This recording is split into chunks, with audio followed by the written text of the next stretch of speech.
वर्तमान समय में हमारे देश में वक्फ संशोधन बिल एक चर्चा का विषय बना हुआ है, जिस बिल का कहीं लोगों ने विरोध किया तो वहीं कुछ मुस्लिम समुदाय इसका स्वागत कर रहे हैं और इस सत्र का यह एक महत्वपूर्ण बिल है।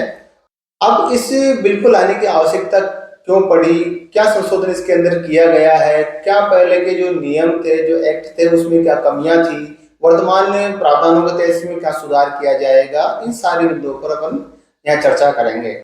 हमें वक्फ संशोधन बिल के संशोधन या अमेंडमेंट जानने से पहले ये जरूरी है कि वक्फ बोर्ड होता क्या है, उसके बारे में जानना जरूरी है ताकि हम इस चीज को अच्छे से समझ सके। वक्फ एक अरबी भाषा का शब्द है जिसका अर्थ होता है ठहरना, रोकना या बांधना। इसी शब्द को यदि शरीयत के अनुसार लिया जाए तो अल्लाह की संपत्ति माना जाता है, यानी ऐसी संपत्ति जो किसी व्यक्ति ने दान की हो, वह संपत्ति अब हमेशा के लिए अल्लाह की हो चुकी है, उसे वक्फ कहते हैं। अब इस संपत्ति का संचालन या प्रबंधन कौन करेगा, उसके लिए एक कमेटी का गठन किया गया। वह कमेटी वक्फ बोर्ड कहलाती है। वक्फ बोर्ड का इतिहास बहुत पुराना है। मोहम्मद गौरी ने एक मस्जिद के लिए 2 गांव की जमीन दान में देकर के सबसे पहले इस विचारधारा की शुरुआत की थी। ब्रिटिश काल के दौरान सन 1913 में इसकी औपचारिक तौर पर शुरुआत हुई। वहीं सन 1923 में एक एक्ट बनाया गया, लेकिन उस समय तक ये वक्फ एक व्यक्तिगत तौर पर ही कार्य कर रहा था, जिसमें कुछ मुस्लिम लोगों के द्वारा अपनी संपत्ति इस आधार पर दान की जाती है उस संपत्ति के दान के माध्यम से गरीब मुस्लिम लोगों का जीवन स्तर सुधारा जा सके।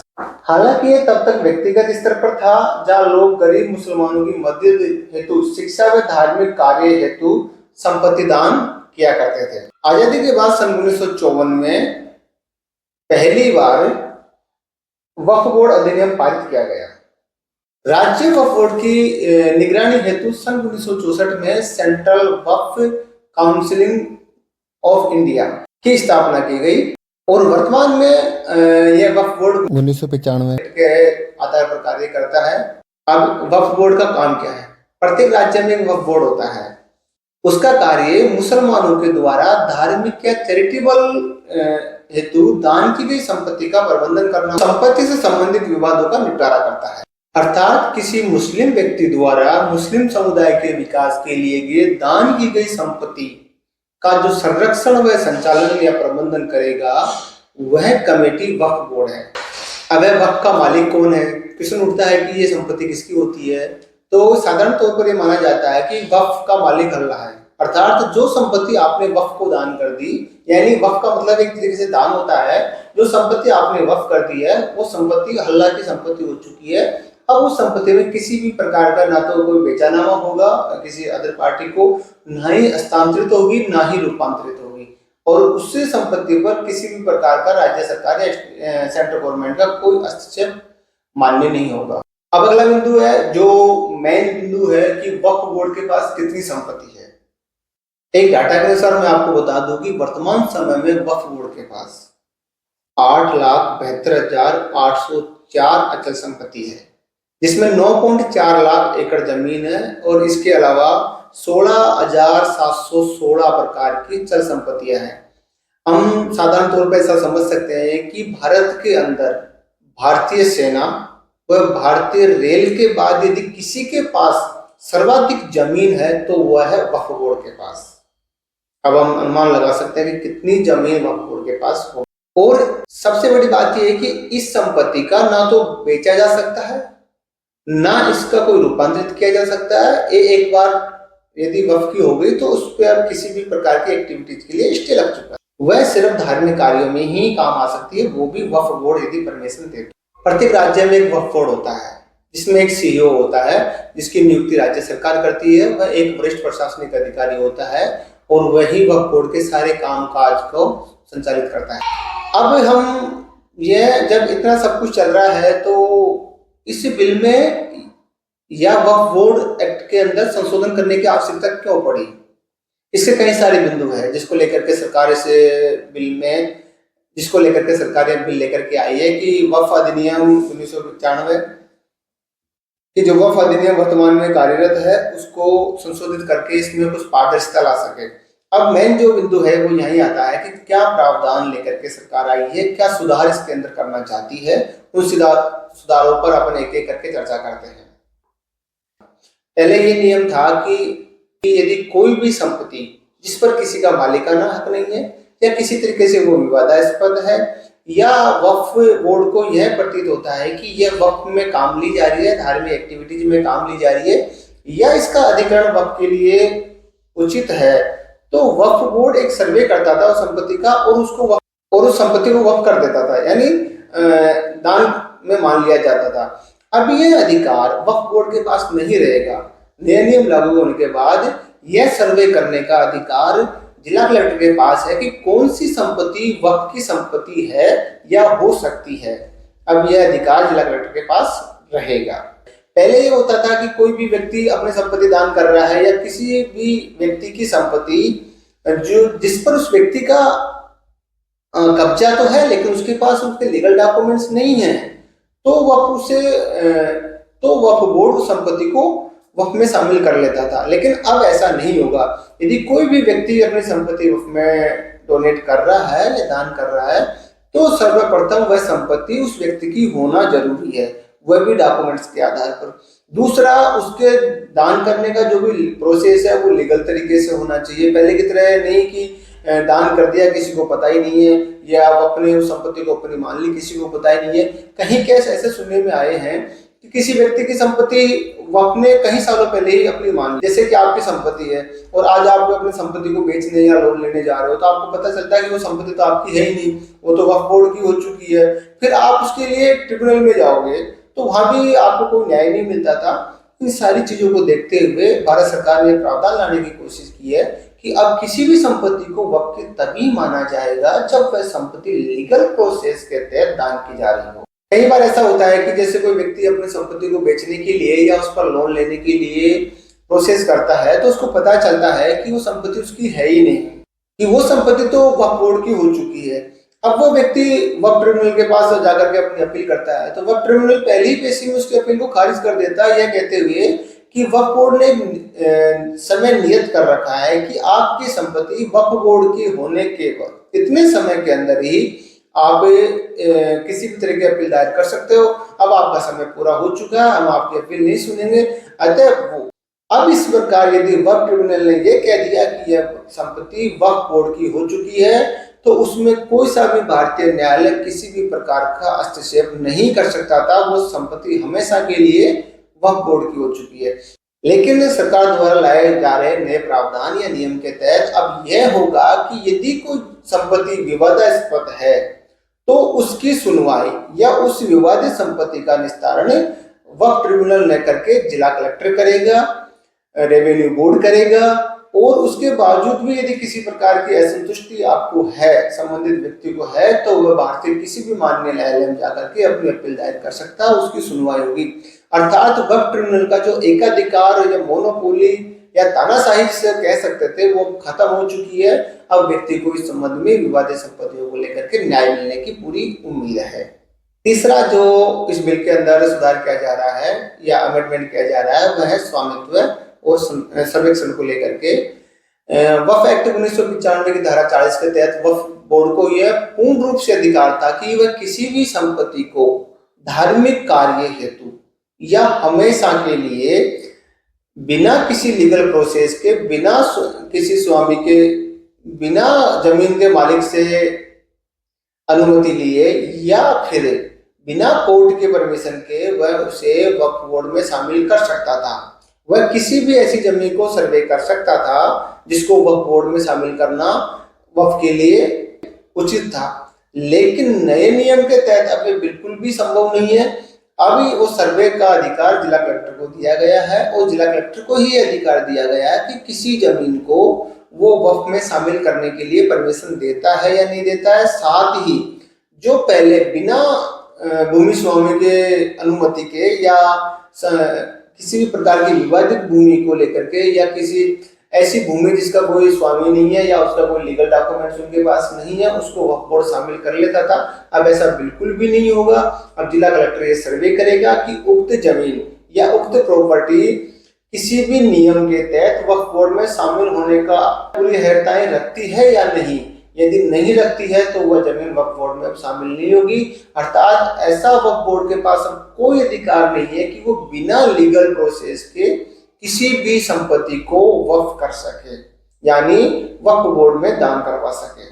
साथ ही इसके अंदर एक प्रावधान यह भी जोड़ा गया है कि कोई व्यक्ति यदि अपनी संपत्ति वक्फ बोर्ड में दान करता है तो यह सुनिश्चित होना चाहिए कि वह संपत्ति डॉक्यूमेंट्स के अनुसार उसकी है, उस संपत्ति पर मालिकाना हक उस व्यक्ति का है, और जो दान करने की प्रोसेस है वो भी भारत सरकार के नियमों के तहत ही दान होना चाहिए। अर्थात पहले की तरह नहीं होगा कि संपत्ति दान कर दी, उसके कोई लीगल डॉक्यूमेंट्स सरकार की तरफ से नहीं बनाए गए, जो वक्फ बोर्ड को उचित लग रहा था उस तरह की उसने फॉर्मेलिटीज कर ली है, इस तरह का बिल्कुल भी नहीं चलेगा।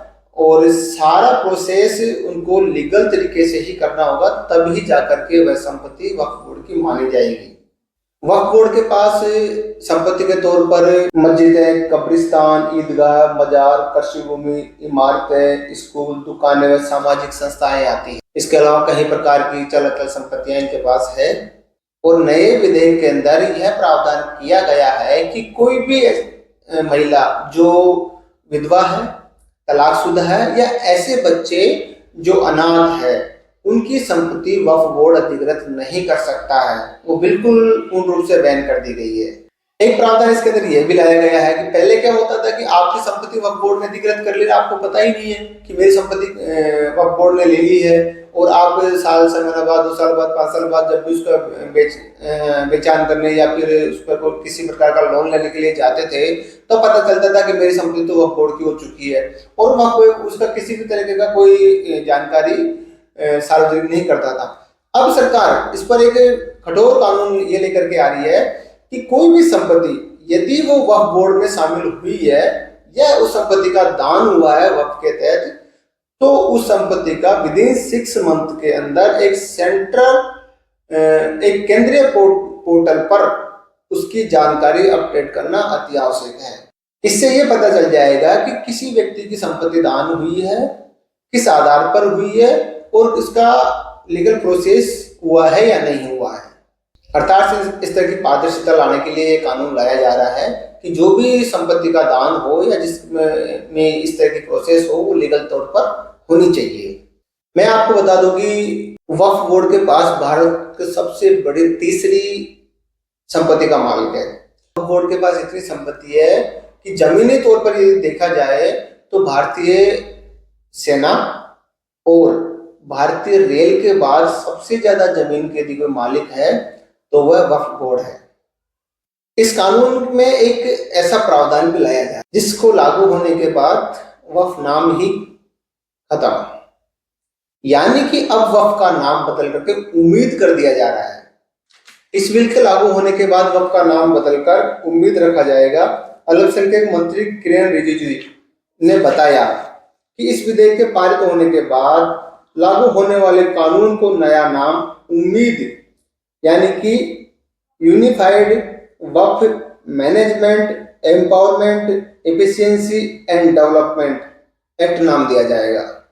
भारत में वक्फ बोर्ड 2 प्रकार के पाए जाते हैं, एक होता है शिया वक्फ बोर्ड और एक होता है सुन्नी वक्फ बोर्ड। इस विधेयक के पारित होने के बाद इसमें एक और बहुत महत्वपूर्ण सुधार होने वाला है कि पहले वक्फ बोर्ड के अंदर जो सदस्य होते थे वह सिर्फ मुस्लिम हुआ करते थे और सदस्य की बहुत कम संख्या होती थी। जैसे एक एमएलए या एमपी जिसका सदस्य होता था, एक स्कॉलर होता था जिसे उलेमा कहते हैं जो मुस्लिम धर्म के बारे में जानकारी रखता था, एक वह व्यक्ति होता था जिसने संपत्ति दान की है, और कुछ और भी सामान्य व्यक्तियों को इसमें शामिल कर लिया जाता था। लेकिन इसकी कार्य प्रणाली काफी गोपनीय तरीके से होती थी जिसके बारे में आम जनता को या बाकी लोगों को पता नहीं रहता था। अब इसके अंदर सेंटर में अब इस नए एक्ट में इसमें गैर मुस्लिम सदस्यों की भागीदारी भी सुनिश्चित की गई है, साथ ही इनके सदस्यों की संख्या भी बढ़ाई गई है। अब इसमें केंद्रीय वक्फ परिषद के अंदर लगभग 22 सदस्य होंगे, जिसमें 4 से अधिक सदस्य गैर मुस्लिम नहीं होंगे। इसमें 3 संसद के सदस्य होंगे, 10 सदस्य मुस्लिम समुदाय के होंगे, सुप्रीम कोर्ट व हाई कोर्ट के 2 पूर्व न्यायाधीश, राष्ट्रीय स्तर पर ख्याति प्राप्त 1 अधिवक्ता, विभिन्न क्षेत्रों में ख्याति प्राप्त 4 व्यक्ति और भारत सरकार के अतिरिक्त सचिव और संयुक्त सचिव होंगे। इसमें मुस्लिम समुदाय के जो 10 सदस्य होंगे उनमें 2 सदस्य महिलाएं होंगी। वहीं राज्य वक्फ बोर्ड के अंदर 11 सदस्य होंगे उसमें से 3 से अधिक गैर मुस्लिम सदस्य नहीं होंगे और एक पदेन सदस्य होगा। एक अध्यक्ष होगा, एक सांसद या विधायक होगा, 4 मुस्लिम समुदाय के सदस्य होंगे, पेशेवर अनुभव वाले 2 स्कॉलर होंगे, बार काउंसिल का एक सदस्य होगा, राज्य सरकार का संयुक्त सचिव शामिल होगा। ये मुस्लिम समुदाय के 4 सदस्यों में से 2 महिलाएं भी इसके अंदर रहेगी। महिला सशक्तिकरण को बढ़ावा देने की दिशा के अंदर इस बोर्ड में, यानी वक्फ बोर्ड जिसको अब उम्मीद बोला जाएगा, उसके अंदर मुस्लिम महिलाओं की भागीदारी भी सुनिश्चित की गई है। अब हम साधारण तौर पर यह कह सकते हैं कि जो विधेयक लाया गया है वक्फ बोर्ड में सुधार के लिए, उसका सीधा सा मतलब ये है कि जो वक्फ बोर्ड को पहले ये अधिकार था कि वो किसी भी संपत्ति को अपने अधीन ले लेता था, वह अब उसको अधिकार उसका हट जाएगा। यह अधिकार कलेक्टर को रहेगा कि वो किसी संपत्ति को वक्फ बोर्ड की संपत्ति मानता है या नहीं मानता है, उसका सर्वेक्षण भी कलेक्टर करेगा। दूसरा ये था कि पहले वक्फ ट्रिब्यूनल के पास ये अधिकार था कि उसने एक बार ये मान लिया कि संपत्ति वक्फ की है तो हमेशा के लिए वक्फ की हो जाती थी और कोई व्यक्ति उसके खिलाफ किसी भी न्यायालय के अंदर जाकर के अपील नहीं कर सकता था। अब यह प्रावधान स्पष्ट हो चुका है कि यदि कोई व्यक्ति को किसी भी संपत्ति विवाद में लेकर के कोई आपत्ति है तो वक्फ ट्रिब्यूनल से बाहर जाकर के जिला कलेक्टर को अपील कर सकता है, किसी रेवेन्यू बोर्ड में अपील कर सकता है या किसी भी माननीय न्यायालय के अंदर अपील करके न्याय की गुहार लगा सकता है। पहले किसी भी व्यक्ति की संपत्ति को वक्फ कर दिया जाता था, वक्फ बोर्ड किसी व्यक्ति की संपत्ति को अधिकृत कर लेता था, लेकिन अब ऐसा नहीं होगा। अब उसी संपत्ति को वक्फ बोर्ड की संपत्ति माना जाएगा जो व्यक्ति के द्वारा संपत्ति दान की गई है, वह लीगल तौर पर उसका स्वामी हो और लीगल प्रोसेस के तहत उसने वक्फ बोर्ड को दान की हो। अब इस बिल के अंदर जो प्रावधान लाए जा रहे हैं उससे यह स्पष्ट तौर पर साफ हो रहा है कि इस तरह के प्रावधान के बाद वक्फ बोर्ड में कहीं सारी पारदर्शिता लागू हो जाएगी और जो भी कार्य होंगे, इसकी जो भी संपत्ति के संबंधित विवाद है, उनमें पारदर्शिता के साथ न्याय मिलेगा लोगों को।